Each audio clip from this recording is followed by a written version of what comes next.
पवार साहेब नमस्ते. नमस्ते. तुमचं पूर्ण नाव आणि परिचय सांगा. माझं नाव विजय किसन लोहार. आमचं गाव ओझर्डे, तालुका वाळवा, जिल्हा सांगली. आता तुम्ही 4 दिवसापूर्वी इथं आलेला होता, एक म्हैस खरेदी केला, त्या म्हशीचं दूध पण चेक केला, तुम्हाला इथला व्यवहार कसा वाटला? आम्ही 4 दिवसापूर्वी आलो तेव्हा इथं 40 म्हशी होत्या. त्यातली आम्ही सिलेक्ट करून एक घेतली.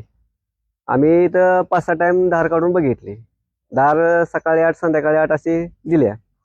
आता दूध बघितलं समाधान आहे. हो, समाधान आहे, समाधान आहे. तुम्ही याच्या अगोदर पण एक म्हस घेऊन गेलता, तिचा थोडासा फॉल्ट झालेला, कसा हो. वाटला तिथं तुम्हाला? जी बदलून मस दिली त्याचा व्यवहार कसा वाटला? नाही नाही, फॉल्ट झालेला म्हणजे ती पान्ना द्यायला दमवत होती, पण तुम्ही स्वतःहून तिथं जातीनं तिथं आला, कंडिशन बघितली आणि तुम्ही लगेच म्हटला की मस रिटर्न करा. त्यामुळे मस तुम्ही रिटर्न घेतली आणि दुसरी आम्हाला चांगली बदलून दिली. तसं आम्ही व्हिडिओ मध्ये सांगतो व्यवहार बद्दल, आमच्या म्हशीची गॅरंटी सगळं, तसं तुम्हाला मिळाली का? होय होय, मी गॅरंटी असल्याशिवाय तुम्ही बदलून दिली का?